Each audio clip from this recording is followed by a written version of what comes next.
patológico. Esta semana vamos a hablar de pruebas laboratoriales esenciales para el periodo gestacional y neonatal. ¿Listo? Entonces, dentro de estas pruebas gestacionales, comenzamos con el primer casito. Miren. El primer casito es una paciente de 30 años, nuligesta, que acude al consultorio por ausencia de menstruación de aproximadamente 2 semanas. Refiere que su última menstruación fue hace 6 semanas. Manifiesta sensación de fatiga, náuseas matutinas, tensión mamaria y micción frecuente en los últimos días. Comenta tener una relación de pareja estable y no utiliza métodos anticonceptivos desde hace 3 meses con la intención de concebir. Niega dolor abdominal, sangrado genital, fiebre o síntomas urinarios. No tiene antecedentes personales patológicos relevantes ni alergias conocidas. Entonces, hasta acá, ¿qué sospechan ustedes que tiene esta pacientita? Un embarazo, ¿no es cierto? Pero aquí estamos todavía con sospecha. ¿Con qué corroboraríamos el embarazo probado? Tenemos que hacer una prueba de embarazo. Y básicamente, ¿qué hormona es la que buscamos en estas pruebas de embarazo? La beta-HCG. Muy bien. Entonces, se le hace un examen físico a esta pacientita y miren, tiene el abdomen blando, sin dolor a la palpación, mamas tensas, areolas hiperpigmentadas y no sangrado genital. Se realiza una prueba rápida de embarazo en orina. En este caso, la pacientita se hizo su prueba de embarazo en orina y tiene un resultado positivo. Se solicita una prueba cuantitativa de beta-HCG en sangre que resulta en 12.000 miliunidades, o sea, recontra.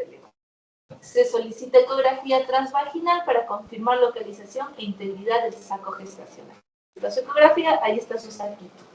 La ecografía transvaginal confirma la presencia de un saco gestacional intrauterino único con embrión visible, actividad cardíaca positiva y una edad gestacional estimada de 6 semanas y 3 días, según medición de longitud cráneo-caudal. Entonces, esta pacientita definitivamente está embarazada. Dosaron la beta-HCG, pero la beta-HCG, si bien es cierto, es bastante sensible. Si tenemos un embarazo, rápidamente se va a detectar, pero no es específica porque hay otras patologías que pueden elevar beta-HCG. Yo sé que todavía ustedes no han llevado obstetricia, pero más o menos para que ya vayan teniendo una idea, ¿qué patologías podrían elevar beta-HCG? Podría ser un embarazo molar, que no es un embarazo como tal. Podría ser un embarazo ectópico. Por eso es que necesitamos hacer nosotros una ecografía para poder corroborar que hay un saco gestacional en el útero. De no ser así, pues probablemente sea ectópico, o de haber en el útero, pero no un saco gestacional, sino otras estructuras alteradas, entonces ahí pensaríamos en un embarazo molar. Entonces, necesitamos para confirmar como diagnóstico confirmatorio siempre una ecografía. Bien. ¿Listo? Se procede a solicitar exámenes de laboratorio para la evaluación inicial del embarazo. Y en estos exámenes de laboratorio, miren qué es lo que le pidieron. Le pidieron grupo sanguíneo y factor, le pidieron hemograma completo, glucosa en ayunas, creatinina, uroanálisis, urocultivo, TSH, RPR, VIH, antígeno en superficie hepatitis B, rubiola, toxoplasma, pruebas rápidas para Chagas y Papa Nicolau. A ver, miren todos los resultaditos. Si están bien, algo les llama la atención.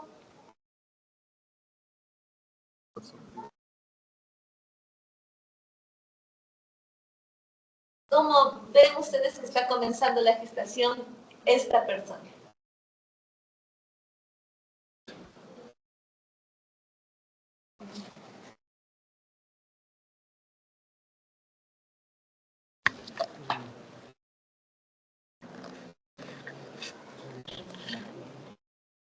¿Qué tal? ¿Está empezando bien o hay algo que les llama la atención? ¿Ya? ¿Qué encuentran en la rubiola? ¿Y qué significa que el IgG está positivo? Que ya tuvo. O que la vacunaron. Y ahora les pregunto a ustedes que están ahorita filitos. ¿En qué edad vacunamos a las personas contra la rubiola? SPR al año y a los... ¿Te acuerdas que forma parte de la SPR? A los 18 y a los 4 años. Entonces, a los 12 y a los 18, ¿no es cierto? Meses de nacido. ¿Puede ser ese IgG por eso? Sí. Puede ser esa IgG por eso. O inclusive a lo largo de su vida le pudieron haber puesto un refuerzo, que también hay temporadas en las que ponen refuerzo de rubiol. Entonces, no representa un problema. Lo más probable es que sea su vacuna, porque de cajón está en el carnet de vacunación, y si fue todavía mucho más cuidadosa, hasta su refuerzo tiene. ¿Qué más les llama la atención? Toxoplasma, ¿tiene vacuna? ¿Está en el carnet de vacunación? No. Entonces, ¿qué significa? Que esta pacientita ha tenido toxoplasmosis. Pero, ojito, la toxoplasmosis es una enfermedad ¿de qué tipo primero? Viral, bacteriana.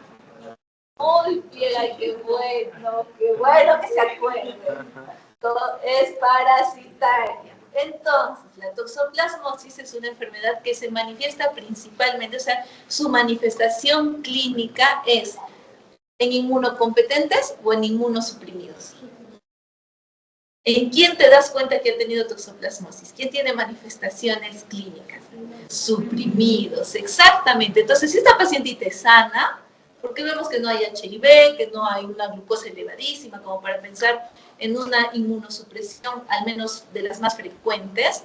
Entonces, si ha tenido la toxoplasmosis, tal vez ni se ha dado cuenta, tal vez ha sido subclínica, tal vez ha pasado como una gripe.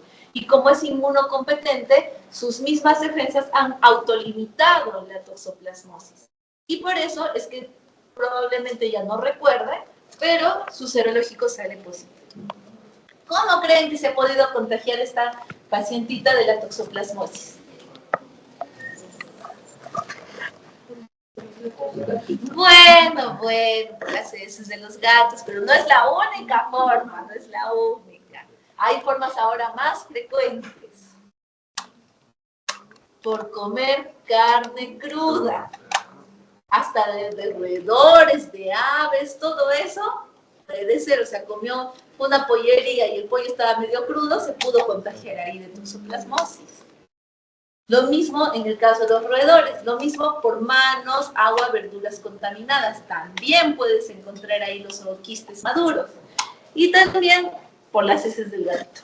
Y también la triple T, ¿se acuerdan? Transfusión, trasplante, transplacentario. Entonces también pudo tener por ahí adquirir la toxoplasmosis. Pero bueno, como no reporta antecedentes, tal vez ella nunca se dio cuenta, fue tal vez por los alimentos, y ahí está la IgG de rezago. ¿Algo más les llama la atención? ¿O ya está lista esa gestante? ¿Está bien que arranque su gestación?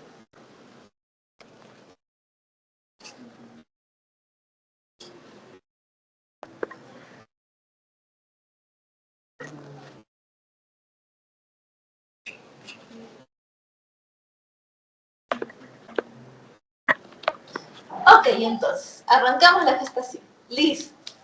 Muy bien. Entonces, vamos ahora a hacer un análisis laboratorial. Como les dije, la gestación, el embarazo, cuando lleven Obstel el próximo semestre, van a saber que es un cambio general en la vida de la pacientita, en la vida de la gestante. ¿Por qué? Van a haber cambios físicos muy notorios, van a haber cambios bioquímicos, van a haber cambios fisiológicos, lo que antes considerábamos que era anormal, pasa a ser normal, muchos elementos que vamos a ver. Y también cambios psicológicos, eso es inevitable. ¿Listo? Entonces, dentro de estos cambios, en el laboratorio nosotros vamos a monitorizar principalmente los cambios bioquímicos, o sea, el cambio en cuanto a lo que son patrones bioquímicos. El primero que salta a la vista y el que todos conocemos es la beta-HCG. ¿Qué es la beta-HCG? Es una hormona. Esta hormona se empieza a producir durante el embarazo a raíz del sincitio trofoblasto. Entonces, acordémonos cuál era el sincitio trofoblasto. Cuando se daba la fecundación, el huevo cigoto viajaba y se alojaba, anidaba en el útero, ¿no es cierto? Esa era la famosa implantación. Al anidar en el útero, inmediatamente se empezaba a formar alrededor de este huevo cigoto el sincitio trofoblasto, que posteriormente va a dar paso ¿a quién? A la placenta. El sincitio trofoblasto vendría a ser previo a la placenta. Una vez que se empieza a formar el citocromo trofoblasto, de manera automática empieza a generar la beta-HCG y esta empieza a aumentar. Esta hormona tiene un crecimiento exponencial. Va a crecer, se va a duplicar cada 2 días. Entonces, al primer día vamos a tener 20 y de ahí a los 2 días 40, a los 2 días 80, a los 2 días 160 y así sucesivamente. Por eso es que vamos a observar valores altísimos a medida que van pasando los días y más aún las semanas. Y esta beta-HCG es la condenada causante de las náuseas y los vómitos. Por eso es que su pico máximo, que es más o menos a las 10 semanas, es cuando es su pico máximo de las náuseas y vómitos de la pobre gestante. Entonces ahí es cuando más náuseas y vómitos tienen, a ver, en verde toda la 10ª semana. Después empieza a bajar. Poco a poco empieza a bajar porque la beta-HCG también empieza a bajar. Y va a dar paso a la hormona que va a mantener y sostener el resto de la gestación. ¿Quién es? La progesterona. ¿Listo? Entonces, al ser una alza significativa, directamente proporcional al avance del embarazo, entonces va a ser la primera hormona que yo doso para el diagnóstico del embarazo. Eso está estandarizado, eso está más que conocido. ¿Cómo es que yo voy a valorar esa beta-HCG? Como les digo, puede ser una valoración en sangre o días posteriores puede ser una valoración en orina. Ahorita les voy a explicar cómo funciona el tiempo, los tiempos para el dosaje, pero primero tenemos que regresar al ciclo menstrual. Cuando hablamos de gestante, tenemos que utilizar como punto de partida sí o sí el ciclo menstrual. El ciclo menstrual en una mujer en edad fértil que todavía no está embarazada, aproximadamente, porque ya sabemos que esto no es estándar, esto varía de mujer a mujer, de chica a chica, va a ser de esta manera. Usualmente, promedio, los 5 primeros días de su ciclo menstrual es la regla, ¿no es cierto? Desde el primer día de la regla en adelante, ya para el 5.º día normalmente desaparece. Igual esto es variable, pero es un problema. Posterior a los días de la regla, vienen los días, entre comillas, infértiles, días en los que si hubiera relaciones sexuales, cabe la posibilidad que no haya embarazo porque todavía está muy alejado de la ovulación. ¿Cuándo se lleva a cabo la ovulación en promedio? Día 14. ¿No es cierto? El día 14 en promedio se lleva a cabo la ovulación. Por eso estos primeros 5 días, o bueno, estos 5 días posteriores a la regla, van a ser días infértiles. Esto nada más es de nombre, como les digo, es un aproximado, en realidad no funciona como método anticonceptivo, eso ya lo voy aclarando desde ahora, pero es para que tengamos una idea en cuanto a lo que es la concepción. Y por último, luego a medida que nos acercamos al día 14, que es el día de la ovulación en promedio, vamos a cambiar a ser días fértiles, ¿no? Deja de ser infértiles y pasan a ser días fértiles. ¿Y por qué pasa a ser días fértiles desde el día 11 y no desde el día 14 propiamente, que es la ovulación? Porque los espermatozoides, ¿cuánto tiempo viven? Aproximadamente 72 horas. Entonces, si hubo espermatozoides a los 11 días y viven 3 días, llegan hasta el día 14, llegan hasta la ovulación y puede haber fecundación. De la misma manera, días posteriores, día 15, día 16, después de la ovulación, si es que ha habido relaciones sexuales, también podría haber, porque el óvulo una vez que se emite todavía tiene que transitar por el conducto, por la trompa de falopio, tiene que avanzar y luego tiene que llegar hasta el útero, donde va a ser eliminado si es que no hay fecundación. Entonces, en ese tránsito todavía los espermatozoides del día posterior a la ovulación podrían alcanzar y podría haber fecundación. ¿Listo? Entonces, todos estos días en promedio se consideran como fértiles, porque no necesariamente en todos los casos se aplica que el día 14 es la ovulación, en algunos el día 15, en algunas el día 16. ¿Listo? Y luego, ya los días posteriores al 21, del 22 al 28, nuevamente se consideran infértiles porque ya estamos alejadas de lo que es la ovulación y alejadas de la posibilidad de fecundación. Muy bien. Esto funciona regla con regla, mes a mes. Pero en este caso en particular, sí se dio fecundación, sí hubo la unión del óvulo con el espermatozoide. Entonces, este conteo, que tal vez se dio en el día 14, en el día 15, en el día 16, vuelve a reiniciarse. Entonces, en obstetricia, este día donde se dio la fecundación pasaría a ser ahora un día 1. ¿Listo? Desde la fecundación ya vendría a ser el día 1 y desde aquí empezamos a contar. Entonces, este día en el que se llevó a cabo la fecundación, la unión del óvulo con el espermatozoide, hizo que esta unión se convierta en un huevo o cigoto. Pero esta unión no se da en el útero, esta unión todavía se da en las trompas. Así que este huevo o cigoto tiene que viajar por las trompas, tiene que llegar hasta el útero y tiene que implantarse en el útero. ¿Cuánto demora para que se lleve a cabo esa implantación? En promedio 7 días. Por eso es que si en estos primeros días se dio la fecundación, contamos 7 para ver la implantación. Si se fecundó el primer día, contamos 7 y el séptimo día se ha llevado a cabo la implantación. Si más bien se dio la fecundación en el segundo día, entonces contamos 7 y vemos que en el octavo, para el noveno día, se dio la implantación. Recién a partir de la implantación es que se empieza a formar, a consolidar propiamente el embarazo. Se empieza a formar el sincitio trofoblasto, empieza a diferenciarse y a formar el embrión. Recién allí. Por eso es que, si alguna vez ustedes han escuchado de la pastilla del día siguiente, la pastilla del día siguiente no impide la fecundación, pero lo que hace es impedir la implantación. O sea, se da la fecundación, pero no se logra implantar y el huevo cigoto cae. Entonces, en este caso no pasó nada de eso, no puedo usar métodos anticonceptivos ni nada al respecto, así que en sus días séptimo, octavo, dependiendo, se dio la implantación. ¿Listo? Una vez que se implanta ese huevo cigoto, forma inmediatamente su sincitio trofoblasto y el sincitio trofoblasto empieza a emitir beta-HCG. Ahora, la beta-HCG recién se hace detectable en sangre a partir del día siguiente. O sea, si se implantó el séptimo día, entonces recién yo voy a poder dosar en sangre la beta-HCG al octavo día. Si se implantó en el octavo, recién voy a poder dosar en sangre al noveno día. ¿Comprende?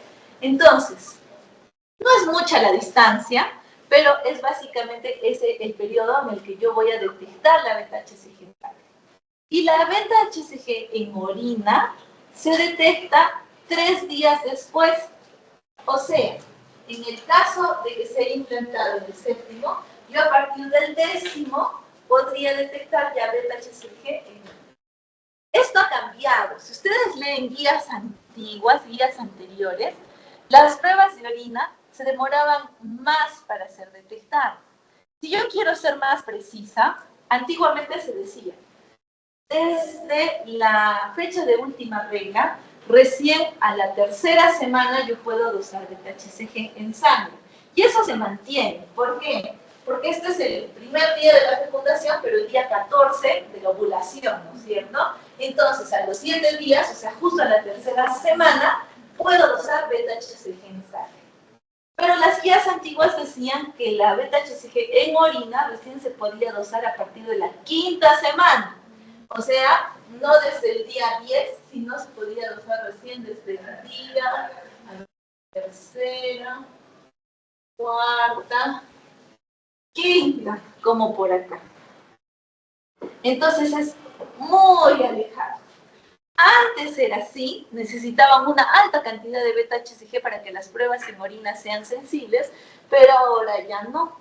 Ahora las pruebas en orina las han perfeccionado, son muy sensibles y también llegan a ser cuantitativas. Antes la prueba de orina solo me decía si es positiva o negativa. Ahora las pruebas de orina me pueden decir inclusive cuántas semanas de gestación porque cuantifican cuánta beta-HCG hay en orina. Entonces ahora, actualmente, el panorama ha cambiado. Por eso todas las influencers están haciendo esa prueba Clear Blue. No es propaganda, pero es la que más están utilizando ahora, porque esa no solamente es cuantitativa, sino cualitativa. No es la única marca, de hecho, que deben haber más, pero es lo que han perfeccionado en cuanto a las pruebas en pares. Entonces ya el panorama es distinto, es mucho más sensible. ¿Cuál es mi conclusión de todo esto?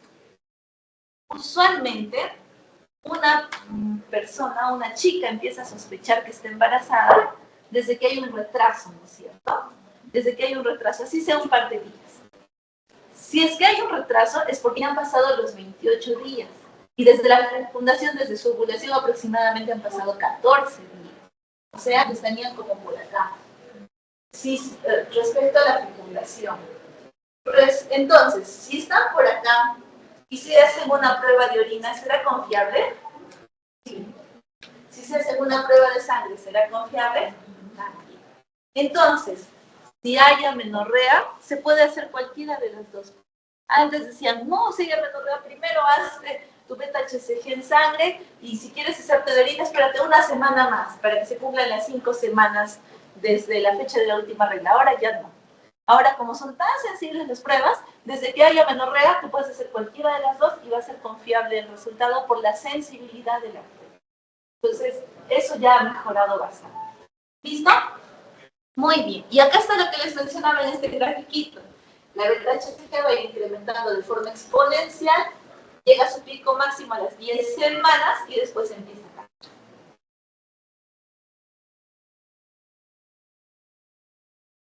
¿Listo? Ya diagnosticamos. Mi pacientita está embarazada. ¿Cuál es el siguiente paso? El siguiente paso por el tema del embarazo es hacerle todos sus estudios superficiales, el que vimos en el caso clínico. Pero no necesito que se lo memoricen. Lo que yo quiero es que entiendan por qué se pide. Y si ustedes entienden, desde allí fluyen todos los estudios que se le piden. Miren, como les mencionaba, en el embarazo hay una serie de cambios físicos, ¿no es cierto? Tanto biológicos, o sea, físicos, estructurales, bioquímicos, fisiológicos y demás. ¿Qué cambios normalmente hay en el embarazo? En primer lugar, vamos a pedir hemograma y hemoglobina. ¿Por qué? Porque algo esperado es que haya una hemodilución. La embarazada aumenta 10 kilos normalmente de peso y uno de esos kilos es por la hemodilución. Retiene agua y esa agua pasa en la sangre y diluye la sangrecita. Entonces, un punto de corte para anemia, hemos visto la semana pasada, en el caso de las mujeres era 12, 12.5, ¿no es cierto? En el caso de las embarazadas, el punto de corte baja, es 11, a nivel del mar, por supuesto. ¿Por qué? Porque normalmente va a haber hemodilución, o sea, es esperado que baje la hemoglobina. Y así es menos de 11, definitivamente es anemia. Pero si tiene 11, 11.5, no representa anemia, es esperada su hemodilución. Segundo punto importante, los leucocitos. Y eso lo conversamos hace 2 semanas en la teoría. ¿Qué pasa con los leucocitos en la embarazada? Aumentan, hay leucocitosis. Por eso cuando ustedes encuentran leucocitosis no dicen de frente, ¡infección! No, primero tienen que descartar si está embarazada o si fuma, por ejemplo, ¿no? Esos elementos aumentan los leucocitos. ¿Cuánto llega a aumentar los leucocitos? En una gestante puede llegar a aumentar para ya el último trimestre hasta 16.000 de leucocitos, que es bastante significativo. Este incremento de leucocitos no va a ser de forma inmediata, no es que estoy embarazada y mañana tengo 16.000, no, eso es infección, sino que el aumento va a ser progresivo y sostenido. Entonces yo voy a ver que en su primer trimestre tal vez llegó a 10.000, en el segundo trimestre a sus 11.000, 12.000, en el tercer trimestre a sus 14.000, no hay síntomas, no hay alteraciones asociadas. Entonces, en ese caso es esperado, es fisiológico. No todas llegan a 16.000, pero sí hay un incremento respecto a su basal antes de la gestación. Creatinina. ¿Por qué creen que pediríamos creatinina para una embarazada? Principalmente la creatinina para ver su función renal, porque ahora no va a tener que depurar de 2 riñones, va a tener que depurar de 4 riñones. De por sí 2 andan bien cansados, imagínate de 4. Entonces tenemos que ver que no haya ningún problema renal de inicio. Pedimos glucosa en ayunas. ¿Por qué pedimos glucosa en ayunas? Muy bien, por la diabetes gestacional. Hemos hablado hace unas semanas de diabetes y ahí decíamos que la diabetes es una epidemia actualmente. Entonces, así como afecta a la mayoría de personas, también afecta a las gestantes.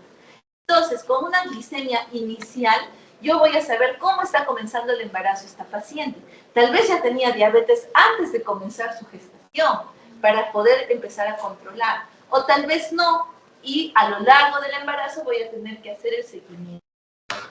Vamos con la TSH. ¿Para qué creen que pediría TSH? Muy bien, para ver tiroides, para ver función tiroidea. Les cuento que con la gestación, la demanda de las hormonas tiroideas incrementa de forma importante. La gestante tiende a hacer hipotiroidismo. Si de por sí era hipotiroidea, se vuelve más hipotiroidea, hay que reajustar la dosis. Y si es que no era hipotiroidea, puede debutar con hipotiroidismo. ¿Y cuál es el problema de que la gestante tenga hipotiroidismo y no se controle? ¿Cómo pueden hacer ese bebito? Sobre todo con hipotiroidismo congénito. Exactamente. Entonces, por eso es sumamente importante la TSH. Es más, actualmente son muy exigentes los ginecólogos en cuanto a la TSH. Si una persona normal, común y corriente, yo puedo aceptar una TSH hasta 4, en una gestante máximo 2.5. O sea, ajustan mucho más el parámetro porque ellos quieren que la cantidad de hormonas tiroideas sea suficiente para el bebito y para la gestante. ¿Listo? ¿Qué más? Grupo y factor. ¿Por qué creen que grupo y factor? Muy bien, para ver la probable incompatibilidad materno-fetal, sobre todo si la mamá es RH negativa. Si la mamá es RH negativa, puede hacer incompatibilidad materno-fetal, y si tiene más de una gestación entre su segunda y su tercera, peor todavía. Saber cuánto antes para poder administrar su inmunoglobulina anti-D en la semana 28, ¿no es cierto? Listo. Ahora, examen completo de orina y urocultivo. ¿Por qué pediríamos eso?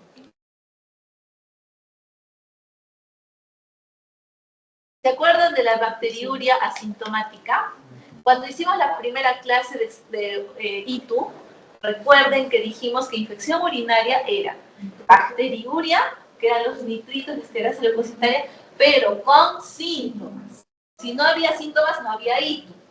Si no había síntomas, era una bacteriuria, que no se debe de tratar, a excepción de las gestantes. En las gestantes sí tenemos que tratar bacteriuria asintomática, si no tenga síntomas. ¿Por qué? Porque la bacteriuria asintomática en una gestante rápidamente se puede convertir en una pielonefritis. Ni siquiera ITU, de frente a pielonefritis. Y la pielonefritis es la principal causante de, en el primer trimestre, abortos espontáneos. En los siguientes trimestres, parto pretérmino, rotura prematura de membranas, sepsis neonatal, y es muy frecuente este origen. Por esa razón es importantísimo el tema de hacer un control de examen de orina, principalmente un urocultivo. Y de la tira reactiva de orina, ¿recuerdan todo lo que medía la tira reactiva de orina? ¿Qué parámetros sería importante ver en una gestante? ¿Cuál se les ocurre? Ya está perfecto para ver el tema de la ITU. ¿Qué más?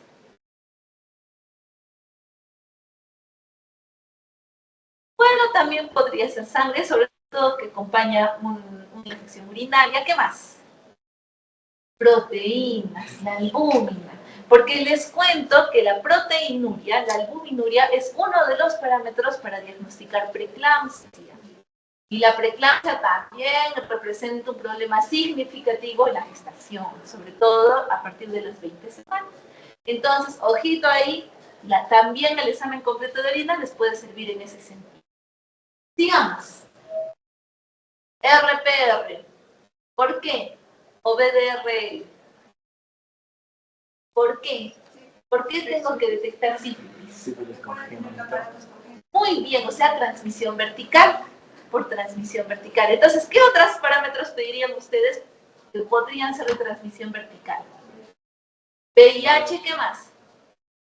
Hepatitis, podría pedir su antígeno de superficie. ¿Qué más? ¿No les suena TORCH? ¿Quiénes eran de TORCH? Toxoplasma, rubiola, citomegalovirus, Chagas, herpes, ¿no? Entonces pediríamos eso. La norma técnica peruana está bastante quedada en ese sentido. La norma técnica peruana sí me exige que le haga despistaje de VIH, RPR y antígeno de superficie de hepatitis B. El TORCH no lo exige, lo deja a elección. Pero las normas técnicas internacionales en relación a la gestante sí exigen hacer el TORCH, hacer su despistaje. Desde el primer control, para ver, por ejemplo, en el caso de la gestante, ya tenía sus anticuerpos contra rubiola. Entonces yo me preocupo si esa gestante se expone a alguien con rubiola. No, porque ya tiene anticuerpos. Y acuérdense que estas enfermedades son verticales en la primoinfección. Entonces, como ya tiene anticuerpos, tranquilo. Toxoplasmosis, ya tiene anticuerpos. ¿Me preocupo si se expone nuevamente a la toxoplasmosis? No. Pero ¿qué tal si no tendría IgG contra toxoplasmosis? Ahí sí yo le tengo que decir, no puedes comer nada crudo, te lavas las manos 20 veces, aléjate de las heces de los gatitos, no vayas a recoger casi tengas tu gatito y nada de las palomas. ¿Listo? Pero para eso me sirve como punto de partida.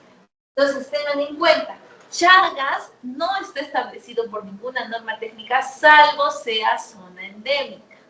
¿Qué zona endémica de Chagas conocemos? Ahí está, muy bien. Entonces, en Arequipa sí se debería pedir Chagas. No está en nuestra norma técnica como exigencia para el gestante, pero sabemos que sí se debería pedir. Lo mismo en el caso de malaria. ¿Dónde tendríamos que pedir malaria? En la selva, exactamente, en la selva. Así que, este es el resumen de los 3 trimestres. Laboratorialmente, eso es lo que tendríamos que pedir. Si se dan cuenta, el primer trimestre se pide casi todo, ¿verdad? Absolutamente casi todo. En los siguientes 2 trimestres vamos a pedir lo que se podría modificar en el tiempo o representar un problema en el tiempo. Por ejemplo, mi hemoglobina podría cambiar de un trimestre a otro, por supuesto. Si el bebito crece, tiene más demanda, mi hemoglobina se puede ir al tacho. Tengo que pedir en los otros trimestres. ¿Qué más tendría que pedir sí o sí en los otros trimestres? Por ejemplo, mi grupo sanguíneo factor cambiará de trimestre a trimestre, entonces ya no, una y se acabó. ¿Pero qué más? La glucosa, el urocultivo, porque si no le doy infección urinaria en el primero, le puede dar en el segundo o en el tercero. TORCH, si es que no encontré que tiene IgG, tengo que seguir monitorizando porque se puede infectar en cualquier momento de TORCH. Lo mismo en Chagas, lo mismo de malaria, lo mismo de HIV, de sífilis, de hepatitis B. Entonces se dan cuenta que esto es básicamente criterio. No requerimos de mucho, de memorizar, de tener al dedillo, ¿no? Es criterio. Pero algo sí que debo de hacerles hincapié de estas pruebas es la glucosa. En el primer trimestre pedimos glicemia en ayunas, pero en el segundo trimestre ya no pedimos glicemia en ayunas, pedimos el test de tolerancia a la glucosa. El test de tolerancia a la glucosa es la prueba, el gold estándar para el diagnóstico de diabetes gestacional. Usualmente se pide entre las 24 y las 28 semanas, cada segundo trimestre. Y a partir de allí ya se hace el diagnóstico o se descarta. ¿Listo? Acá hay algo que, bueno, está incluido en el paquete. Tal vez lo vean a más profundidad en obstetricia, pero es el cultivo rectovaginal. El cultivo rectovaginal se hace ya para cuando esté previo a dar a luz. ¿Y qué se busca en este cultivo? Se busca una bacteria que vive en el canal del parto. Una bacteria que puede producir meningitis bacteriana del recién nacido. Bien. No, en el canal del parto no vive coli. El coli vive más abajito, es la vecina. Agalactiana.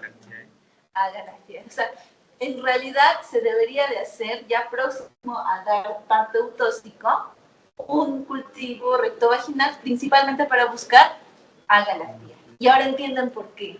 Por el tema de la meningitis bacteriana. No está tampoco establecido en nuestra norma técnica, otras normas técnicas sí lo establecen, pero sería lo correcto. Muy bien. Y lo último, en cuanto a lo que es gestación. Ya hemos hablado de todas las pruebas que yo le hago a la mamá. Claro, en proyección al bebé, ¿no es cierto? Si la mamá tiene VIH, pues le puede pasar al bebito. pero principalmente estas pruebas son para ver a la mamá. Ahora me faltan las pruebas de laboratorio para ver el bienestar fetal, para ver al bebé. Estas pruebas de bienestar fetal se pueden hacer de 3 maneras diferentes. Se puede hacer por marcadores bioquímicos, o sea, exámenes de laboratorio. Se pueden hacer por marcadores ecográficos o se pueden hacer por marcadores genéticos. Entonces, las pruebas del primer trimestre. ¿Cuál es el objetivo del bienestar fetal del primer trimestre? El objetivo es ver si hay o no hay cromosomopatías. ¿Se puede encontrar cromosomopatías desde el primer trimestre? Sí se puede encontrar. La especificidad de estas pruebas van a variar. Ahorita les voy a explicar cómo funcionan. Las pruebas más baratitas para ver bienestar fetal, las más accesibles y que sí están en la norma técnica, son las pruebas bioquímicas. El problema de estas pruebas bioquímicas es que no son ni muy sensibles ni muy específicas. O sea, me podrían decir que todo está bien cuando en realidad sí hay cromosomopatía. Y tampoco son muy específicas, o sea que si me salen alteradas tampoco sé cuál es la cromosomopatía causal. Puedo intuir, pero son las más baratitas y están al alcance de la mayoría de los laboratorios públicos. ¿Y qué pruebas se hacen? Se hace la proteína placentaria asociada al embarazo, sea PAP-A, y que disminuye las cromosomopatías, y se hace la beta-HCG, que es bastante conocida, y puede elevarse o disminuir dependiendo de la cromosomopatía. Entonces se hacen estas 2 pruebas para ir monitorizando si es que está aumentando o disminuyendo en relación a su base. Pero como les menciono, no son suficientes. No son suficientes. Es más, las guías internacionales ya ni siquiera las toman en cuenta como marcadores de bienestar fetal. ¿Cuáles han adquirido mayor peso? También para nuestras guías peruanas son los marcadores ecográficos. Los marcadores ecográficos, sumados a los marcadores bioquímicos, me dan un mejor diagnóstico o aumentan la sensibilidad respecto a las cromosomopatías. En el primer trimestre se hace la ecografía que se llama genética. Y en esta ecografía genética justamente se buscan estos marcadores. ¿Qué se busca? Se ve translucencia nucal, se ve si hay hipoplasia del hueso nasal y se ve si hay un higroma quístico. Hay muchos más parámetros, no son los únicos, pero estos son los principales. Entonces, si es que hay alguna de estas alteraciones, tenemos una translucencia nucal aumentada, tenemos una hipoplasia del hueso nasal o tenemos un higroma quístico, la posibilidad de cromosomopatías aumenta significativamente. Básicamente y en conclusión, el tamizaje del primer trimestre usualmente se hace de esta manera. Toda paciente mayor de 35 años. Si es que es menor, es selectivo, pero las mayores es obligatorio. Toda paciente mayor de 35 años, sumado a un PAP-A alterado, sumado a un beta-HCG alterado, sumado a una translucencia nucal alterada, todo esto aumenta o da un riesgo alto de cromosomopatía. Sin embargo, esto no es suficiente para poder decir cuál es la cromosomopatía. ¿Cuál va a ser mi examen confirmatorio? Mis marcadores genéticos. Mis marcadores genéticos van a confirmar que hay o no hay cromosomopatía. En realidad, la prueba confirmatoria es el marcador genético, pero invasivo. O sea, tendría que sacar un pedacito de vellosidad coriónica en el caso de tener 10 semanas, o sea, todavía estar en el primer trimestre, para poder buscar cómo están los cromosomas. Haría un cariotipo y haría un PCR. Y ahí ya confirmo qué cromosomopatía es. Si hay una trisomía, si hay una aneuploidía, si es que hay alguna deleción, eso lo voy a ver. Este es el contexto peruano, ¿listo? El contexto internacional, si ustedes tienen familia, amigos en Europa, por ejemplo, allí la sanidad es gratuita en la mayoría de los países. Entonces, dentro de la cartilla de la valoración de la gestante, ellos ya no piden esto. Sí piden sus marcadores ecográficos, pero de cajón, ya como parte esencial, pide detección de ADN fetal en sangre materna. ¿Cómo así? Yo sé que tenemos un caso clínico hoy día al respecto, pero para que vayamos haciendo una idea.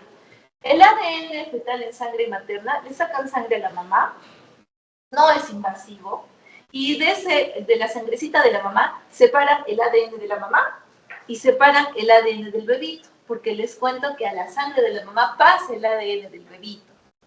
Separan el ADN del bebito y le hacen el cariotipo a ese ADN y hacen la valoración. Entonces, con esa valoración tenemos dos posibilidades, que salga bajo riesgo o alto riesgo. Si sale bajo riesgo, hemos descartado las cromosomopatías y seguimos con el embarazo para adelante y no hay mayor cosa que hacer. Pero si sale de alto riesgo, todavía no es confirmatorio. Lo que corresponde es hacer sí o sí una prueba invasiva. Y en la prueba invasiva, si es primer trimestre, saco vellosidad coriónica y hago el cariotipo para confirmar.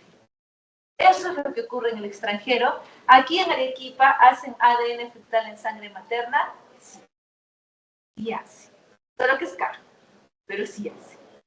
Entonces, sí es posible hacer todo ese screening a una embarazada sin problema en Arequipa. ¿Listo? Segundo trimestre. Como les digo, en Europa no dejan que pase del primer trimestre este tipo de diagnósticos tan importantes. Pero en el Perú, que al menos en la parte pública no está contemplado estos estudios, seguimos haciendo el despistaje en el segundo trimestre. Porque el primer trimestre con la bioquímica y con lo ecográfico no es concluyente. Entonces seguimos haciendo el despistaje. ¿Y qué despistaje hacemos? Miren, en cuanto a lo ecográfico, buscan en el segundo trimestre pliegue nucal, buscan en el segundo trimestre ese intestino hiperecogénico o longitud del fémur si es corto, cromosomopatía. En cuanto a lo bioquímico, lo que notan es el estriol, que es la hormona que se eleva en el embarazo disminuye los otros estrógenos y el estriol es el que aumenta, y la alfa-fetoproteína. Entonces se hace la valoración de esto y si sale alterado, igualmente se podría hacer un confirmatorio. Ya en el segundo trimestre se pueden hacer pruebas invasivas a mayor detalle, una amniocentesis, porque ya hay líquido amniótico, o se podría hacer una cordocentesis y obtener sangre del cordón. ¿Listo? Entonces, a eso voy. Si es que estuviéramos en una realidad europea, tal vez ni siquiera se tendría que llegar a eso. Pero nuestra realidad no nos basta la sensibilidad de las pruebas del primer trimestre. Tenemos que complementar sí o sí con las del segundo trimestre. La ecografía del primer trimestre se llama genética, la del segundo trimestre se llama morfológica.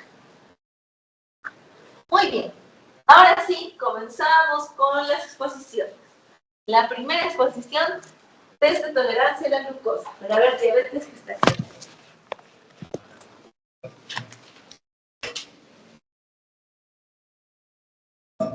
¿A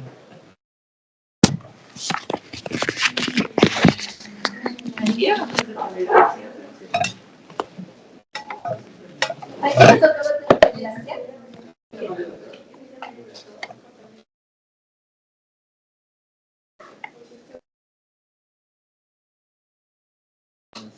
¿Era para descargar o era el glúcito? Para descargarse. Sí, pues.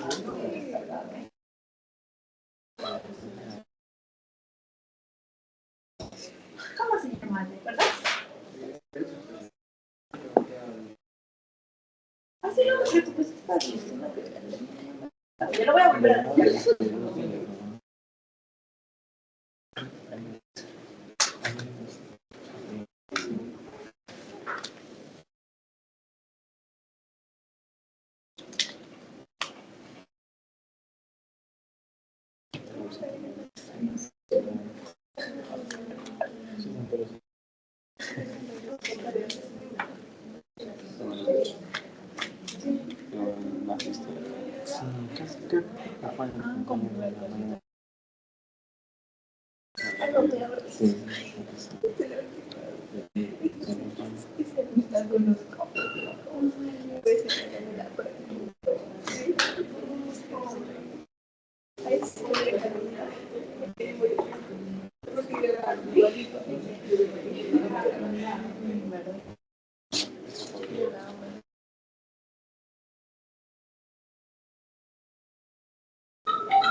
Listo, diabetes gestacional.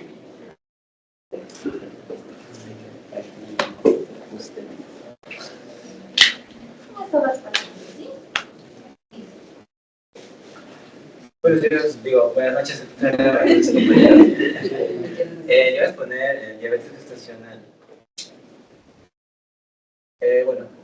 Continuando con el caso clínico, paciente femenina de 32 años de edad, en estado de gestación que acuerda su control prenatal de la rutina. En este control teniendo 24 semanas de gestación. Presenta exámenes de laboratorio alterados, tales como la glucosa en ayunas con un valor de 96 miligramos por decilitro. Se manifiesta en la consulta médica que la paciente no presenta ningún síntoma característico de diabetes gestacional, menor que poliuria, polidipsia, polifagia. En cuanto al examen físico, el abdomen de la gestante a la manera del EPOL se identifica un producto único, vivo, cefálico dorsal derecho. En cuanto a signos vitales, ninguna alteración de relevancia, no requiere tener síntomas de diabetes gestacional. Y en cuanto a antecedentes, lo más importante es de que presenta familiares, ¿no? Padre, madre y hermana con diabetes mellitus tipo 2. Antecedentes ginecológicos, 2 gestaciones, un parto, 0 cesáreas, 0 abortos. Sin hábitos nocivos. En cuanto al laboratorio, en su examen de glucosa, el control anterior era de 89 miligramos por decilitro. También refiere que en su primer embarazo no tuvo ninguna complicación asociada y su embarazo llegó a término con normalidad. Ante el antecedente de hiperglicemia se realiza el test de TGG con 50 gramos de glucosa oral.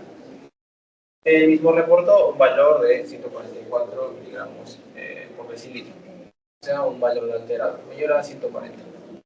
Por lo consiguiente, para confirmar el resultado se necesita el test de tolerancia a la glucosa con 100 miligramos de glucosa oral, evaluando la glicemia durante 3 horas.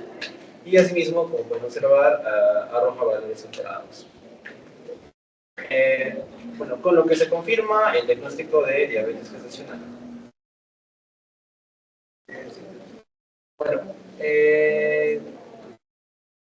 Este test de tolerancia a la glucosa oral suele tomarse en el segundo trimestre, entre las 24 a 28 semanas. Aunque también puede tomarse en el primer trimestre, siempre y cuando la paciente tenga factores de riesgo, ¿no? Como obesidad, con un índice de más de 30, con con familiares que presenten diabetes, con antecedentes obstétricos favorables, como abortos de repetición, muerte fetal, macrosomía fetal, entre otros. El primero que suele tomarse, el que mencionaron como el test de tamizaje o test de Sullivan, que tomaron con 50 miligramos por decilitro, 50 gramos de glucosa oral. Tiene que presentar un valor menor a 140 miligramos para que sea normal. Si este valor sale alterado, recién procedemos a hacer el test de tolerancia oral a la glucosa, que ya es con 100. Este es el gold estándar, como dijo la doctora, y es mucho mejor que el test de Sullivan, solo que el test de Sullivan es menos complicado, no requiere ayuno. Por eso suele ser utilizado antes que este. Gracias. Muy bien, perfecto. A ver, yo les cuento. Cuando yo estaba en el internado, una amiguita hizo el internado en el Honorio y me mandó una foto que después salió en las noticias en Facebook, pero bueno, un bebito que había nacido con macrosomía, que es una de las principales complicaciones de la diabetes gestacional, con 8 kilos 200. Era así un muñeco enorme, sino que cuando pusieron las fotos en el Facebook, estaba pues cianótico, cianótico, cianótico, o sea, nacieron y le tomaron la foto, antes de hacer el Apgar siquiera, y denunciaron la publicación. Entonces no he encontrado, ¿no? Bueno, estuve buscando para esta clase esa noticia. Es más, hace un par de años le conté a un amigo y me dijo, no, imposible, pero de verdad acá tengo la foto en mi cabeza, la voy a seguir buscando porque la descargué en mi iPad, pero no sé dónde estará, la encontraré. Pero a lo que voy es que a ese punto puede llegar la diabetes gestacional, hasta ese punto. Y el riesgo, pues, no solo es la macrosomía, es lo que conlleva posterior a ello, ¿no? Ese bebito nace con una alta posibilidad de hacer hipoglicemias, además de que el tema de la diabetes afecta, deteriora a la mamá, pueden haber pérdidas, pueden haber partos pretérmino, puede haber rotura prematura y eso conllevar a una infección, una sepsis. Entonces, son muchas complicaciones a partir de la diabetes gestacional si es que no es detectada o si no es controlada. Y la diabetes gestacional en el Perú, pues, es un problema al igual que la diabetes, así de sencillo. Entonces, esta prueba de tolerancia se le tiene que hacer sí o sí a todas las gestantes, a todas, independiente de si es que están gorditas, flaquitas, a todas en general. Generalmente esta prueba se hace, como bien mencionaba su compañero, entre las 24 y las 28 semanas. Esta pruebita tiene dos corrientes, ¿listo? Hay dos corrientes, hay dos escuelas que plantean un test de tolerancia a la glucosa diferente. Y lastimosamente estas dos escuelas están peleadas. La escuela de la ADA, de quien estudiamos el tema de diabetes propiamente, ellos dicen que el tamizaje, el screening, se debe de hacer con 75 gramos de glucosa nidra, o sea, como una diabetes común y cualquiera. Y al hacer con los 75 gramos de glucosa nidra, mi punto de corte es 140. Si sale más de 140 a la... No, perdón. Al hacerlo de la glucosa nidra, lo que hacen es dosar a la hora y a las 2 horas. ¿Listo? A la hora y a las 2 horas. Son puntos diferentes. No me acuerdo exactamente cuántos los cortes. Y resulta que si sale alterado uno de esos puntos, ya sea a la hora o a las 2 horas, ya está dado el diagnóstico de diabetes gestacional. El detalle está en que, si bien es cierto, los endocrinos están planteando esto, los ginecobstetras, la ACOG, que es la Sociedad Americana de los Ginecobstetras, no está de acuerdo con ese test. Los ginecobstetras dicen que ese test sobreestima la diabetes gestacional. O sea, a muchos gestantes les van a decir que tienen diabetes gestacional cuando en realidad no tienen diabetes gestacional. Por eso es que actualmente lo que se utiliza es el tamizaje que les ha presentado su compañero. Ese es el que actualmente estamos utilizando. Nuestra guía peruana no lo establece como tal, no dice tienen que seguir este o el otro, pero implícitamente hablan del test de Sully. ¿Y en qué consiste este test? Primero, a la gestante le hacemos con 50 gramos de glucosa. Le damos 50 gramos de glucosa y valoramos a la hora. Si es que a la hora tiene más de 140, entonces es probablemente diabetes, hay que corroborar. Pero si sale menos de 140, descartamos y seguimos para adelante. Ahora, en el caso de que sea más de 140, ya viene ahora sí el gold estándar, propiamente el test de tolerancia a la glucosa. Y este test de tolerancia no se hace con 50, se hace con el doble, se hace con 100, o sea, archi mega dulce. Y este test de tolerancia se evalúa a la hora, a las 2 horas y a las 3 horas.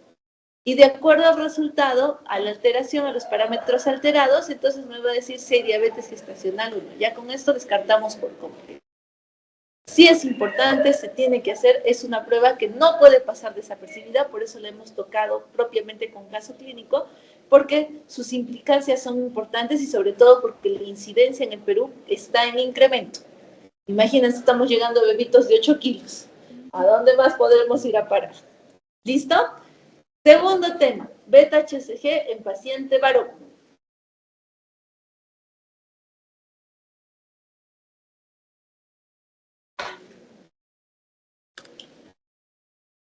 Sí, la han bajado, la denunciaron. Es que se les ocurre tomar la foto cianótico. Elegante, mira. Sí,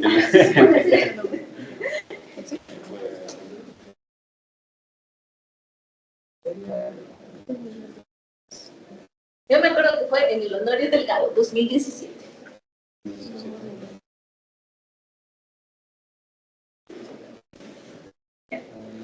Bueno, buenas noches. Vamos a tocar el tema de beta-HCG, paciente varón.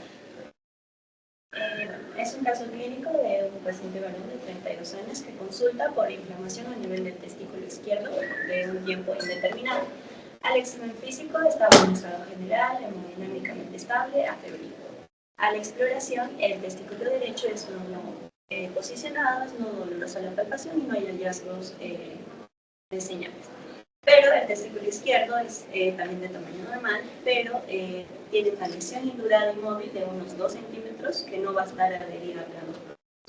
En la ecografía se ve que el testículo izquierdo es de tamaño normal, pero se presenta una imagen nodular hipoecoica homogénea de bordes bien definidos.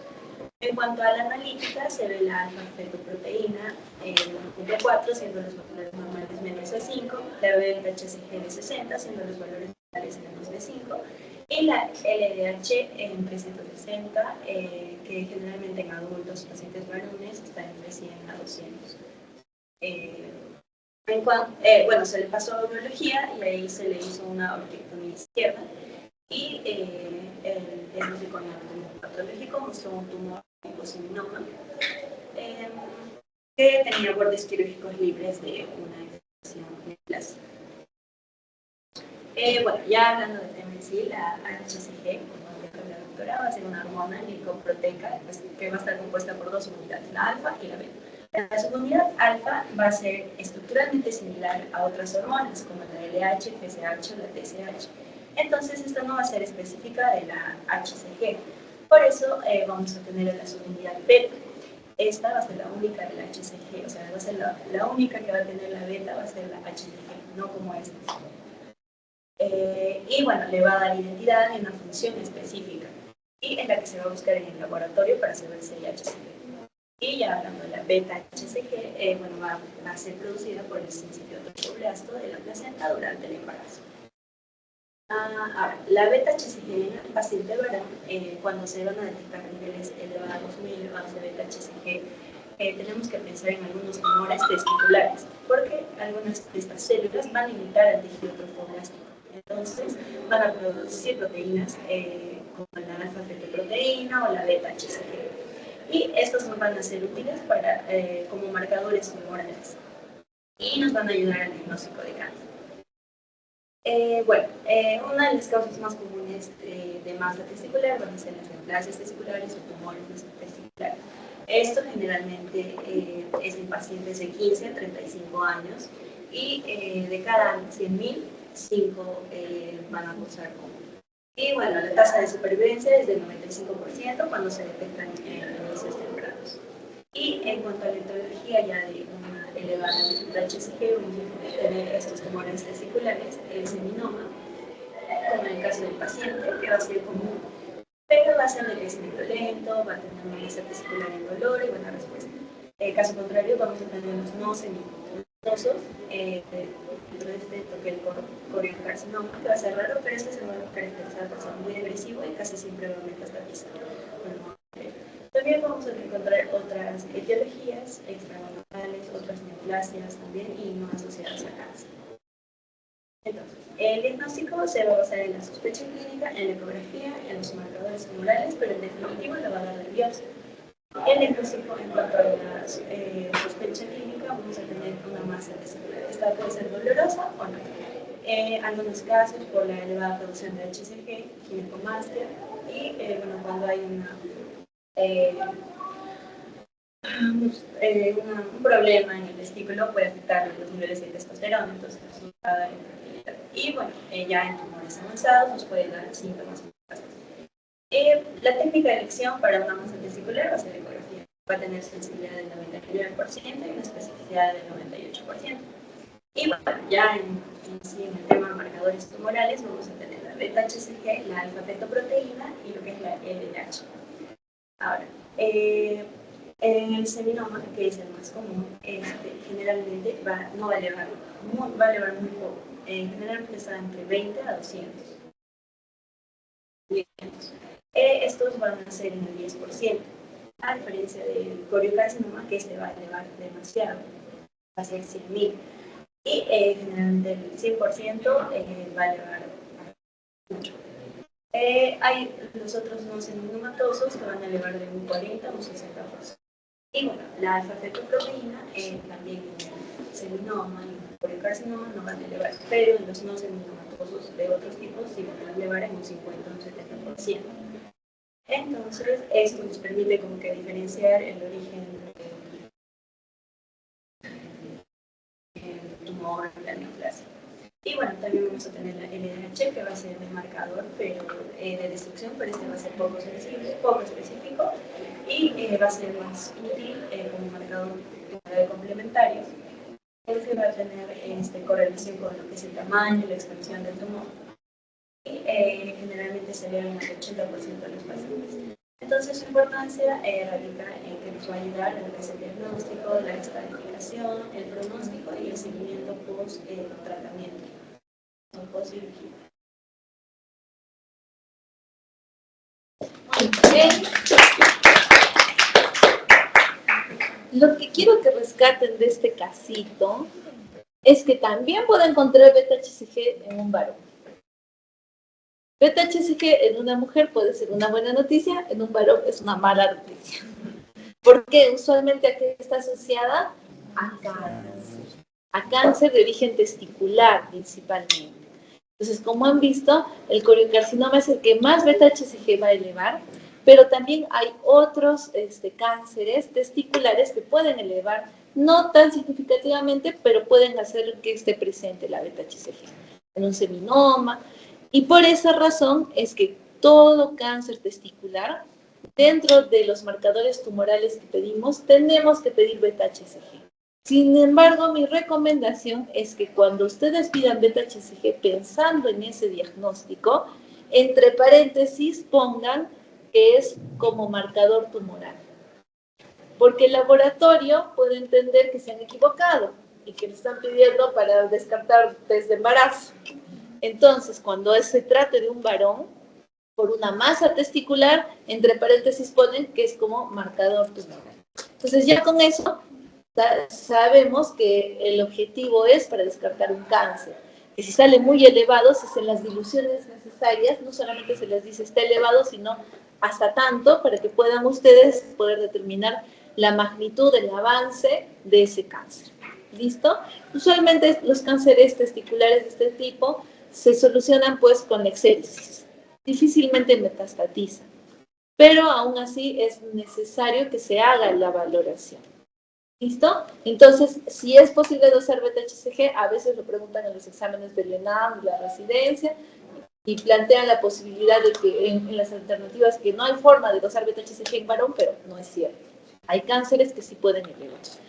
Y el grupo anterior me contó algo interesante que me llamó la atención, pero no lo tengo muy claro. Dice que los deportistas se inyectaban beta-HCG, porque el beta-HCG es un inductor indirecto de testosterona. Y ahora en el doping también les hacen a los deportistas de alto rendimiento doping de beta-HCG. Pero no por el tema del embarazo, sino por el tema de que se están pichicateando.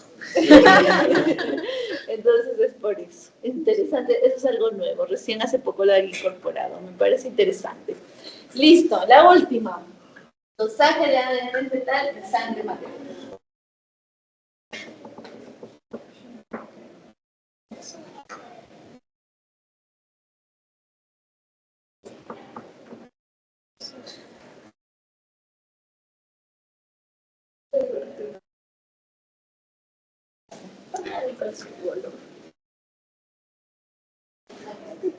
Sí. noches, compañeros. Buenas noches, doctora. Yo les voy a hablar sobre un caso clínico de ADN fetal en sangre materna. Primero tenemos una paciente de 37 años de edad que está en su segunda gestación, ha tenido ya un embarazo previo, acude al control prenatal de rutina a sus 12 semanas de gestación. Refiere a la paciente que está sintomática, pero ella viene a su control para que se realice un tamizaje prenatal temprano. Esto porque ella ya tiene, como vemos, una edad elevada materna, entonces está preocupada por ello. Vamos a los antecedentes. Su edad materna es más de 35 años, 37. Su hijo anterior no sea sano, no tiene ninguna enfermedad genética conocida, ni ella ni sus familiares. No ha consumido fármacos teratogénicos ni antes ni durante el embarazo. En el examen físico vamos a encontrar presión arterial de 110/70, frecuencia cardíaca de 78 latidos por minuto, el peso de 68, talla 1.5, índice de masa corporal 26.5. El útero palpable por encima del pubis, lo que es compatible a esa edad gestacional, y si hay sin patologías recientes ni anteriores también. Como la paciente nos dijo que quería realizarse el tamizaje prenatal temprano, se le realizó el test de ADN fetal en sangre materna, cuyo resultado nos dio lo siguiente: la fracción fetal suficiente, que nos dio más del 4%. Si es que nos diera menos del 4%, se descartaría la prueba. Luego nos dieron trisomía, una alta probabilidad, la trisomía 21, la trisomía 18 y 13, una baja probabilidad. En el sexo fetal fue masculino, no se detectaron microdelecciones comunes, el riesgo de falsos positivos es bajo. Se le hicieron también otros exámenes como ecografía obstétrica del primer trimestre. La distancia cefálica y hasta el potito es normal. La translucencia nucal también. El doble marcador es opcional que se pueda tomar, pero en la paciente no se le realizó. Entonces, con todo esto vamos a interpretar qué hemos encontrado. Hemos encontrado un hallazgo de alta probabilidad en la trisomía 21. Esto sugiere un elevado diagnóstico para el síndrome de Down. ¿Qué quiere decir? Que puede haber un doble cromosoma significativo. Este resultado debe confirmarse con otras pruebas, como son las, como ya nos dijo la doctora, la miocentesis o un cariotipo fetal. Entonces, ahora traigo como un resumen de ADN fetal en sangre materna. A esta ADN fetal en sangre materna también se le conoce como una prueba prenatal no invasiva. ¿Qué vamos a hacer acá? Van a analizar fragmentos del ADN fetal presentes en la sangre de la madre y también derivados de la placenta. Se realiza a partir de la 10ª semana. ¿Para qué se usa? Como ya hemos visto, vamos a detectar aneuploidías u otras alteraciones cromosómicas como la trisomía 21, 18, 13, alteraciones cromosómicas sexuales, Klinefelter, Turner, y algunas microdelecciones, síndrome de George, el Cri-du-Chat, entre otras. ¿Qué nos va a analizar? Nos va a analizar el ADN fetal libre en el plasma materno. Este ADN fetal va a representar el 10% del ADN total. Nos va a permitir estimar la probabilidad de anomalías genéticas sin riesgo por efecto. Este ADN fetal en sangre materna, ahí tiene sus ventajas y sus desventajas. En cuanto a sus ventajas, es segura, no va a haber invasión, solo va a requerir una muestra de sangre. Tiene alta precisión, que es del 99% para las trisomías. Tiene pocos tasas de falsos negativos, falsos positivos. Es cómoda y rápida. En cuanto a sus desventajas, es que no es un diagnóstico absoluto, es un diagnóstico privado. Cuando nos da un resultado positivo, como hemos visto en la paciente, tenemos que confirmarlo como con la miocentesis o una biopsia coriana. No detecta todas las enfermedades genéticas, es solo la que hemos visto, y su valor predictivo puede variar según la edad materna, al igual con las diferentes características clínicas.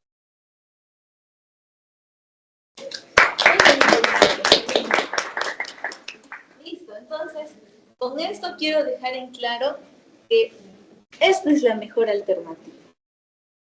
No es gratuito en el Perú, no forma parte del esquema público, pero debería. Lo que se hace, como les mencionaba, en el extranjero, llegada la semana 10-11, a todas las gestantes, independientemente de factores de riesgo previos, se les hace el ADN fetal en sangre materna, porque no es invasivo, tiene una alta sensibilidad. Si bien es cierto, no va a darme el diagnóstico confirmatorio, pero sí me ayuda a descartar. Entonces, si me sale que hay baja probabilidad, se descartó y punto. Pero si me sale alta probabilidad, vamos a tener que corroborarlo sí con una prueba invasiva, dependiendo de para cuándo me salga el resultado. Si el resultado me sale todavía dentro del primer trimestre, la prueba invasiva puede ser biopsia de vellosidad corial. Pero si me sale ya el resultado para el segundo trimestre, hago una miocentesis o una cordocentesis, dependiendo de la etapa en la que sale. Y con eso se confirma absolutamente. Ya dependiendo del resultado se ve cuál es la alteración. La más frecuente pues es la clásica trisomía 21, pero puede ser cualquier otra patología relacionada a trisomías, aneuploidías y de lesiones. Y de paso que les dan el sexo del bebito, 100% confirmado, no fake. Entonces ya sale el resultado ahí. Sale súper rápido, es bastante confiable, lo hacen en Arequipa, así que si ustedes son ginecólogos o asesoran a alguna gestante y la gestante está en la capacidad de pagar esa prueba, pues sería la mejor opción. Sería la mejor opción que se haga esa prueba si está dentro de sus posibilidades para poder hacer un diagnóstico adecuado y hacer un seguimiento correcto a la gestación, ¿no? Dependiendo si es que hay o no hay cromosomopatías. Porque saben que las cromosomopatías también tienen una alta posibilidad de complicaciones durante la gestación. Muchas de ellas ni siquiera llegan a término espontáneamente. Entonces, para estar preparados y saber cómo va a ser el comportamiento durante la gestación. Muy bien, ahora lo último, me toca a mí. Tamizaje, screening neonatal.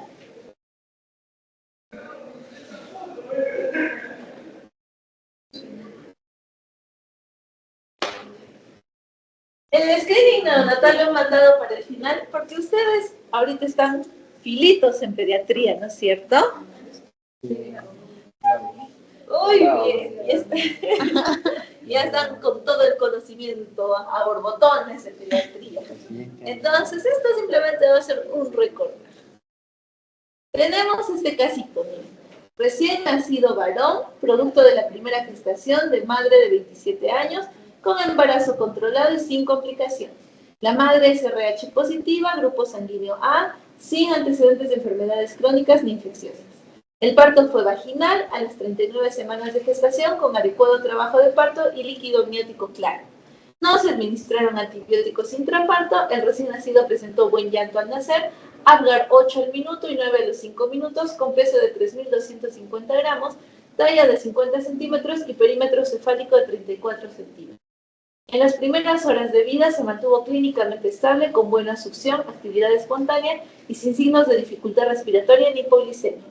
A las 24 horas de vida se indica la realización del tamizaje neonatal obligatorio como parte de los protocolos de salud pública. Hasta aquí, ¿qué opinan de este bebito? Bajo ya todo su conocimiento pediátrico. ¿Está bien ese bebito? ¿Algún factor de riesgo?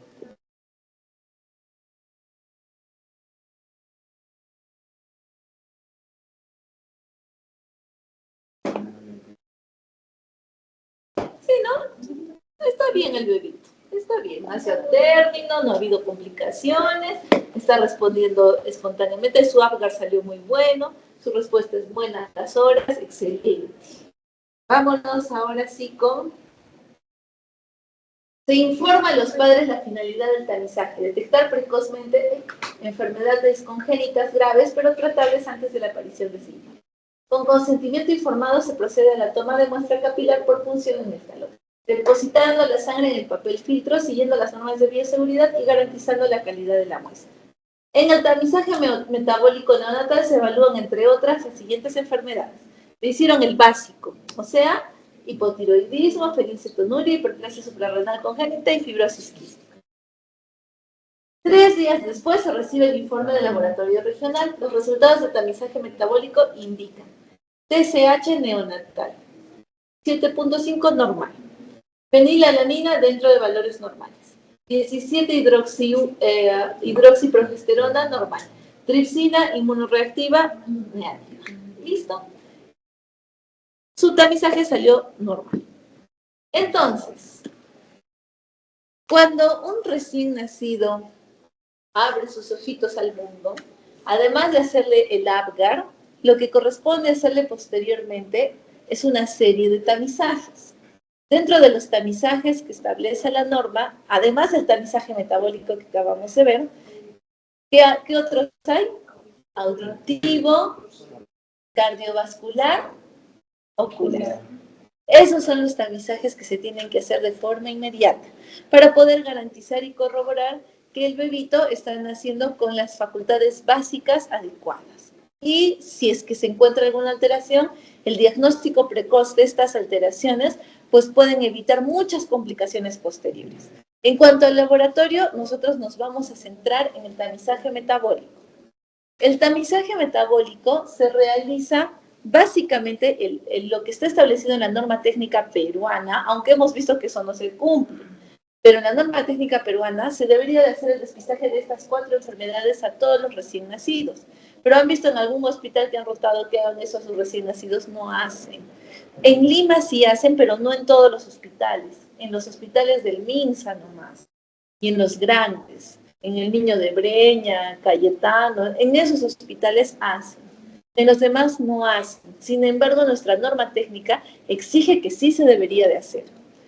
¿Y qué es lo que nosotros buscamos? Bien, para descartar fibrosis quística se busca tripsinógeno inmunoreactivo. Para descartar fenilcetonuria se busca fenilaldanina. Para descartar hipotiroidismo congénito se hace el dosaje de TSH. Por eso les hacía tanto hincapié que desde la gestación ya se monitoriza TSH. Se hace la valoración de TSH a la mamá y después cuando nace se hace la TSH al bebito para ver que no haya habido ni influencia materna ni influencia propia. ¿Qué tal si nació sin tiroides? Puede haber agenesia de tiroides. Entonces, la TSH y por último, hiperplasia suprarrenal congénita. ¿Listo? Y acá lo que se usa es 17-hidroxiprogesterona. Entonces, ¿cómo vamos a valorar esto?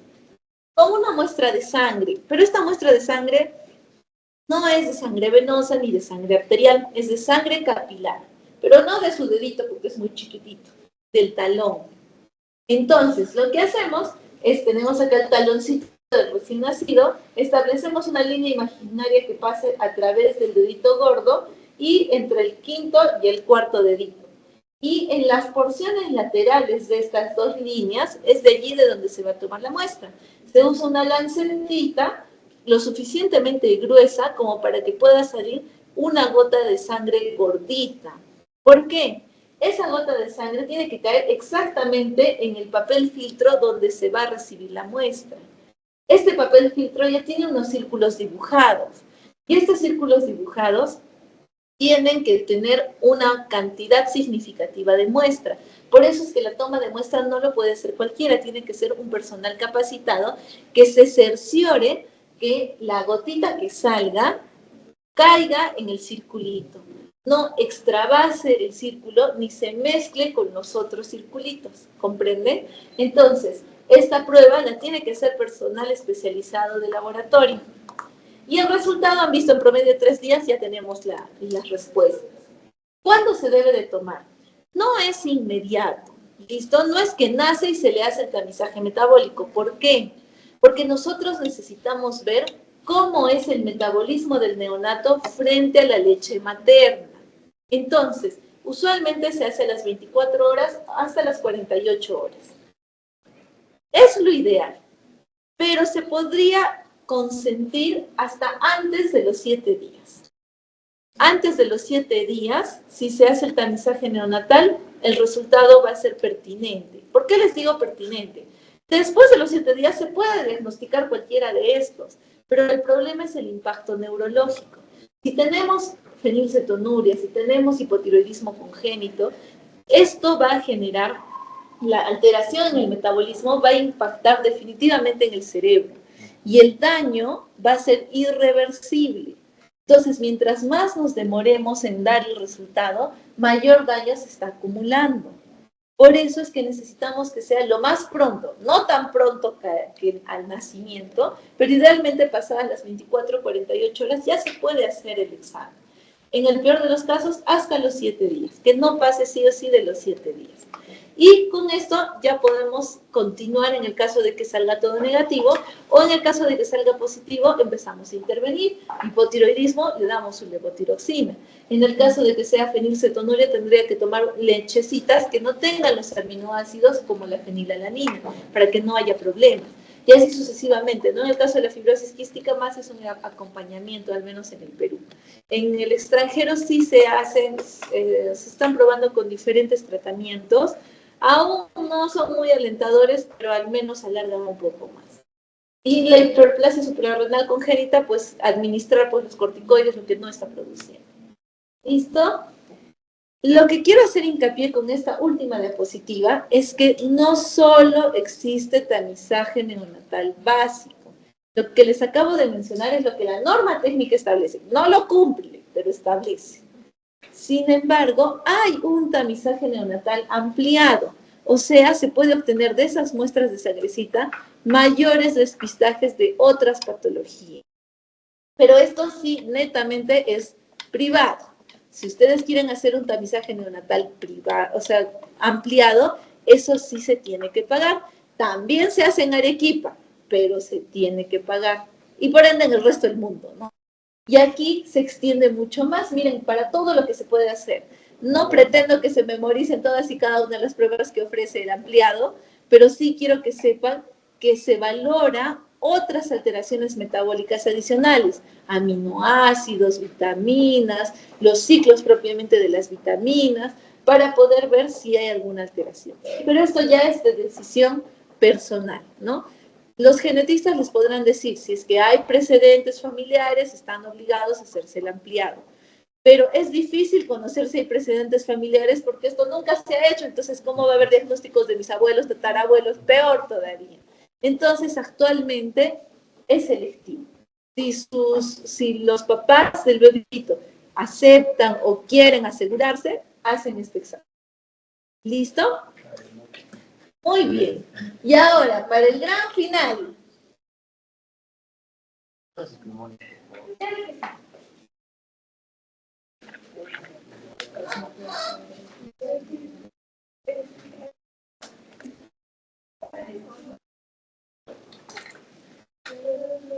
Ponte pantalla en blanco, ¿qué te parece? Sí.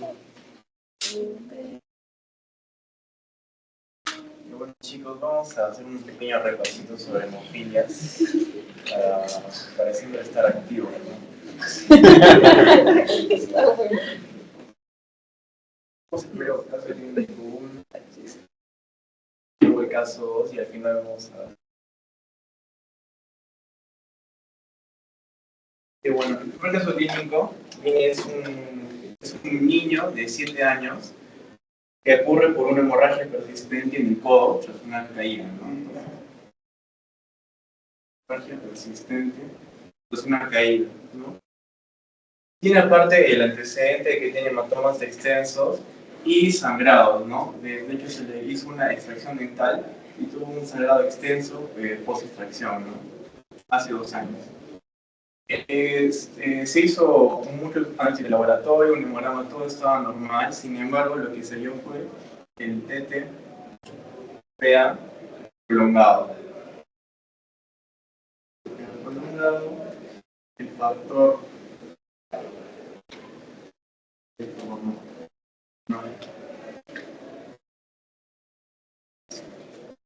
hecho reducido hasta un 5% de lo normal, y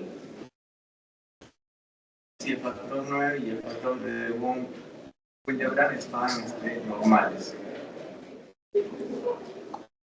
Ese es el caso 1, y ahora en el caso 2 es una adolescente de 14 años que pudo de poliomartrosis. Y de igual forma tiene antecedentes, en este caso familiares, de trastornos hemorrágicos, y presenta un dolor en la rodilla tras un leve tropiezo, ¿no? En el laboratorio vamos a ver de igual forma el TTPA prolongado. Y en cuanto a nivel de población, el factor 9 puede estar reducido, ¿no? Al 6% en este caso, mientras que el factor 8 y el de von Willebrand van a estar normales. Entonces, acá ya vemos una clara diferencia, más o menos en lo que vamos a ver a nivel del laboratorio, ¿no? Que es lo que vamos a enfocarnos en. Y ahora vamos a ver un versus entre lo que es la hemofilia A y lo que es la hemofilia B. A nivel clínico va a ser muy similar, ¿no? Ambos van a haber alteraciones de lo que es la cascada de coagulación, por lo cual van a haber hemorragias, hemartrosis, hematomas, ¿no? Entonces, a nivel clínico va a ser prácticamente lo mismo, ¿no? Van a ser iguales. Sin embargo, a nivel laboratorial, es aquí lo importante por el tema del diagnóstico. Va a haber, en el caso del tipo A, una alteración del factor tipo 8. Y en el B, del 9. Entonces, acá ya tenemos unas pistas de qué es lo que va a pasar y por qué es que el TTPA está prolongado, ¿no? Recordemos que el 9 y el 8 son parte de la tenaza de la vía intrínseca. Entonces, es por eso mismo que cuando hacemos el TP, en este caso, en todos los casos, el TP va a estar normal, ¿no? Porque no se va a ver afectado. Sin embargo, como el 9 y el 8 es parte de la tenaza, de la vía intrínseca, el TTPA es el que sí va a estar prolongado, ¿no? Porque recordemos que el TTPA evalúa el 12, el 11, el 9, el 8, el 5, y es el 5 y el 2, ¿no? Y el fibrinógeno. Entonces, al estar alterados estos dos, el TTPA es lo que se va a prolongar. Entonces, en resumen, ¿qué tiene la niñita con hemartrosis? Hemofilia A o B. ¿Cuál tiene? ¿B? Muy bien. Ahora ya nos hablamos de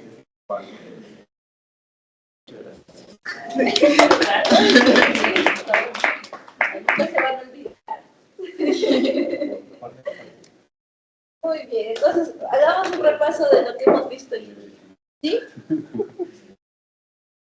Si hablamos de gestación, ¿ok? Para hacer el diagnóstico de gestación, además de los síntomas iniciales o el retraso menstrual, ¿cuál es la primera prueba que voy a hacer? Beta-HCG. La beta-HCG la puedo dosar en orina y en sangre, ¿listo? Si la doso en sangre, ¿desde cuándo ya podría dosarla? Desde el día siguiente de la implantación. Difícil que la paciente sepa cuándo hubo implantación, ¿no es cierto? Entonces, si queremos tener más o menos una idea, sería desde la tercera semana, desde la fecha de la última regla. ¿Listo? En el caso de la beta-HCG en orina, ¿desde cuándo podría dosarla? 3 días después de la beta-HCG en sangre, o sea, 3 días después desde la implantación. Más o menos, si queremos extrapolar, sería como que a las 3 semanas y media aproximadamente desde la fecha de la última regla. De lo que antes se decía 5 semanas, ahora se ha reducido a 3 semanas y media. Muy bien. Ahora, ya sabemos que la beta-HCG se eleva en el embarazo, pero ¿es suficiente para decir que es embarazo? No. Es muy sensible, pero no es específica del todo. ¿Qué otras patologías pueden elevar beta-HCG?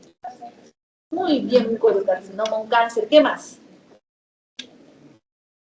Un embarazo molar, un embarazo ectópico. Entonces, necesitamos confirmar con qué. Muy bien. Y la ecografía, yo voy a buscar un saco gestacional en el útero. ¿Qué tal si tengo beta-HCG alta y no hay saco gestacional en útero? Podría ser ectópico, podría ser una neoplasia de otro origen, tal vez en el hígado, en otra parte. Entonces, necesito para confirmar el embarazo. Confirmo el embarazo. ¿Qué pruebas le hago a mi embarazada en cuanto a lo laboratorial? Muy bien, glucosa en ayunas, ¿qué más? Creatinina, ¿qué más? Su TSH, su TORCH, su grupo y factor, ¿qué más?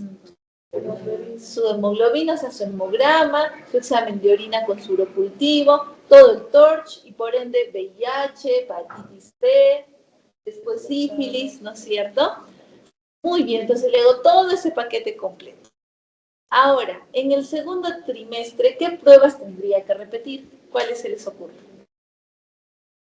TSH, el hemograma, ¿qué más?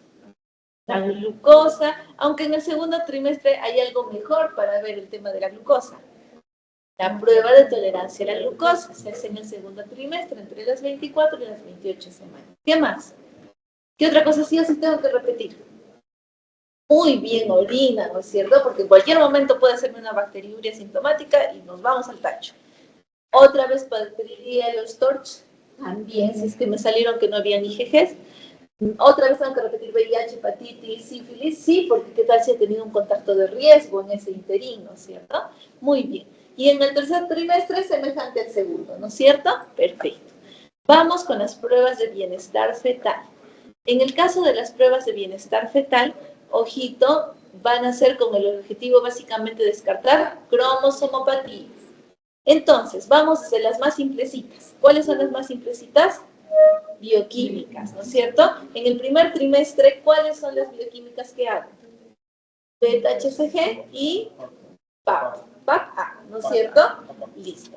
Ahora, ¿son suficientes?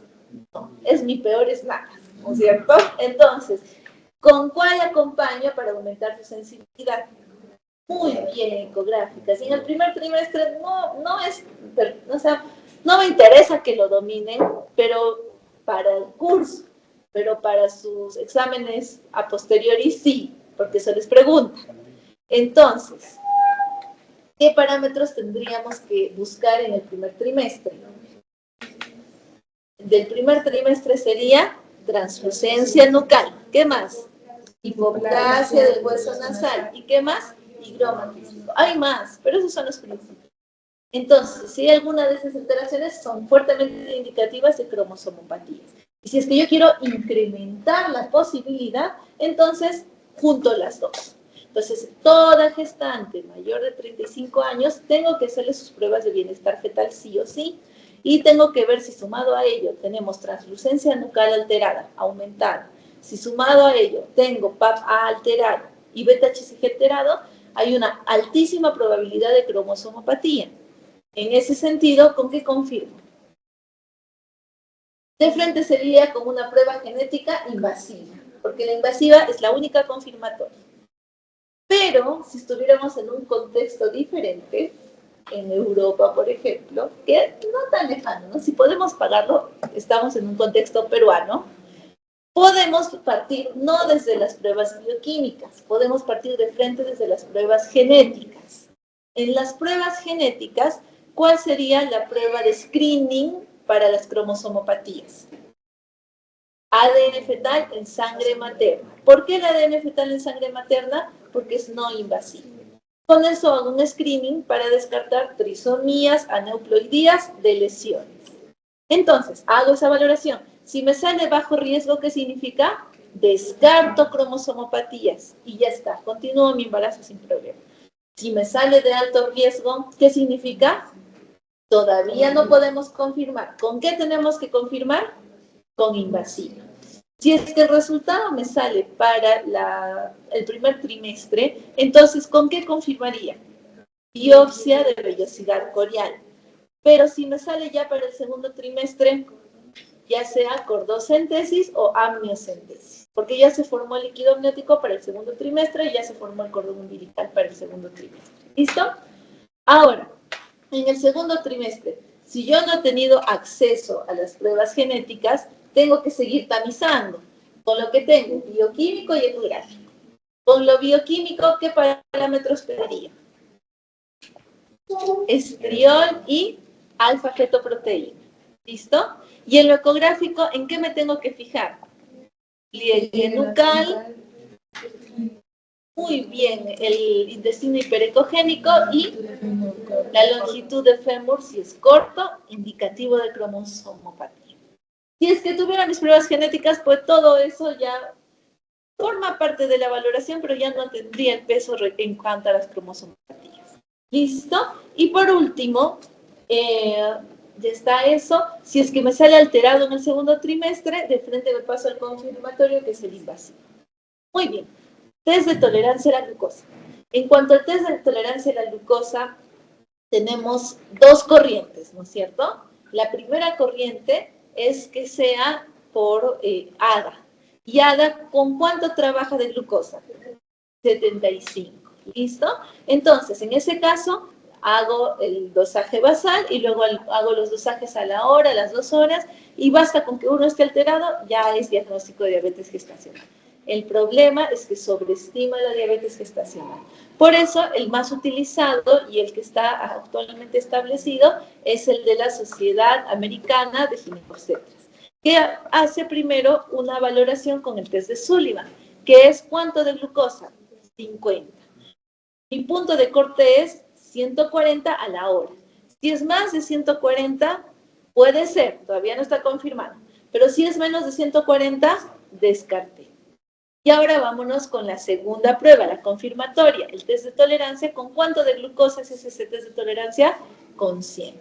Se hace con 100 el test de tolerancia, cada medición es a la hora, a las 2 horas y a las 3 horas. Y dependiendo de ello, yo ya determino si es o no es diabetes gestacional. Ojo, que esto se hace entre las 24 y 28 semanas. Si mi pacientita ha tenido diabetes gestacional en gestaciones previas, si es que ha tenido macrosomía fetal en gestaciones previas, un IMC mayor a 30 antes de comenzar su embarazo, si ha tenido un familiar directo con diabetes de primer grado, de consanguinidad, entonces se puede adelantar esta prueba al primer trimestre y no esperamos hasta el segundo, por el altísimo riesgo de que sí o sí se va a presentar la diabetes gestacional. Muy bien, ahora vamos con el tema de el beta-HCG en varones. ¿En qué caso de la beta-HCG puede aparecer en los varones? Cáncer testicular. Entonces, si yo encuentro una masa testicular, dentro de los diferentes marcadores tumorales que voy a pedir, ¿cuál sí o sí tengo que pedir? Beta-HCG. Es uno de los marcadores tumorales importantes. ¿Listo? Ahora, vámonos con screening neonatal. En el screening neonatal, ¿cuáles son en el básico, cuáles son las 4 pruebas que voy a hacer? ¿A qué patologías voy a descartar? Fibrosis quística, fenilcetonuria, hipotiroidismo congénito, hiperplasia suprarrenal congénita o renal congénita. Listo. Entonces, la toma de muestra, ¿de dónde es? Del talón, del borde externo del talón, ¿no es cierto? Y se toma, ¿en qué contenedor se toma la muestrita? Papel filtro. Es un papel filtro especial. Listo, y con esto hago el despistaje. ¿Solamente con esta prueba puedo hacer un tamizaje neonatal metabólico? No. Hay un tamizaje neonatal metabólico ampliado. ¿Listo? Eso es importante que sepan, donde se descartan aún más deficiencias de aminoácidos, de vitaminas, en cuanto a su metabolismo. Perfecto. Ahora, ¿qué más me falta? Ya, hemofilias. Entonces, hemofilia A. ¿Déficit de qué factor? 8. Si falta el 8, ¿qué tiempos de coagulación van a estar alterados? TTPA. ¿Y cómo va a ser el TP? Normal. Porque el TTPA evalúa la vía intrínseca donde está el factor. ¿Listo? Hemofilia B. ¿Qué factor está deficiente? 9. ¿Y en qué tiempo de coagulación va a estar alterado? ¿Qué tipo de coagulación? El TTPA. ¿Cómo va a ser el TP? ¿Listo? Y ambos van a tener manifestaciones de alteraciones en la coagulación, o sea, sus hemartrosis, sus sangrados prolongados, epistaxis y demás. Listo, chicos, ahora sí déjenme sus guías, les voy a revisar.